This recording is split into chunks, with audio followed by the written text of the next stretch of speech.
நடக்கும்போது கால்ல முள்ளு குத்தும்போது, உடனே நம்ம சொல்லுவோம், "இந்த முள்ளு வந்து என் கால்ல குத்திட்டு" அப்படின்னு. ஆனா அது சிரிக்கும். "நானா உன்ன தேடி வந்தேன்? நீ தான் என்ன தேடி வந்து என் கால்ல குத்திக்கிட்ட." இத நான் ஏன் உங்ககிட்ட எக்ஸ்பிளைன் பண்றேன்னா, பிரச்சனை நமக்கு வந்துட்டு, ஓகேவா? ஒருத்தங்க நீங்க தப்பானவங்கன்னு உங்க கண்ணு முன்னாடியே உங்கள அசிங்கமா பேசிட்டு தான் இருக்காங்க. உங்க காது பட கேட்டுட்டு தான் இருக்கீங்க.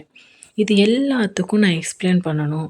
இது எல்லாத்துக்கும் நான் வந்து விளக்கம் குடுத்துட்டு, நான் நல்லவன் நல்லவன் நிரூபிக்கணும்னு முயற்சி பண்ணிக்கிட்டே இருந்தீங்கன்னு வச்சுக்கோங்களேன், சத்தியமா சொல்றேன். மேல, மேல, மேல, மேல நீங்க காயத்த மட்டும் தான் அடைவீங்க. உங்க காயத்துக்கான மருந்து அடைய மாட்டீங்க. Ignore this. இது ரொம்ப பெரிய வேர்டுங்க. நம்ம ஈஸியா இக்னோர் அப்படின்னு சொல்லிடுவோம். ஆனா இக்னோருங்கிறது ரொம்ப பெரிய வேர்டு. அதுவும் காயம் அடைஞ்சவங்களுக்கு ரொம்ப ரொம்ப பெரிய வேர்டு. அது அவங்க கடந்து வர்றது ரொம்ப பெரிய விஷயமும் கூட.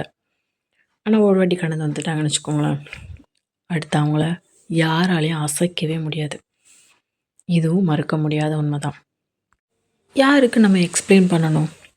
இப்போ நம்ம இல்லைன்னா ஒருத்தவங்க இருக்கவே மாட்டாங்க. அவங்க இல்லைனாலும் நம்ம இருக்கவே மாட்டோம். அப்படிங்கிற ஒரு சூழ்நிலை நம்ம கூட இருப்பாங்கல்ல, அவங்க நம்ம தப்பா நெனச்சா மட்டும் தான் நம்ம வருத்தப்படணும்.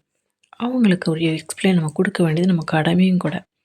ஆனா, நம்மள தப்பா சித்தரிச்சா தான் அவங்க நல்லவங்களா உலகத்துக்கு தெரிவாங்கன்னு நம்பி ஒருத்தங்க பண்ணும்போது, அவங்களுக்கு ஏன் நம்ம எக்ஸ்பிளைன் பண்ணணும்? அவங்கள நம்புனது நம்ம தப்பு. அந்த முள்ள போய் நம்மளே தன்னால குத்திக்கிட்ட மாரி.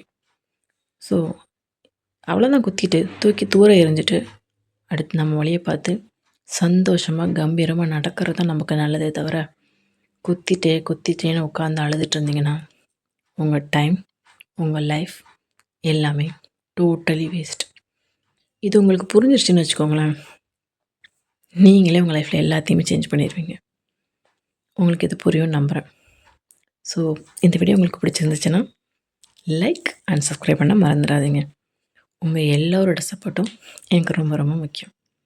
Thank you.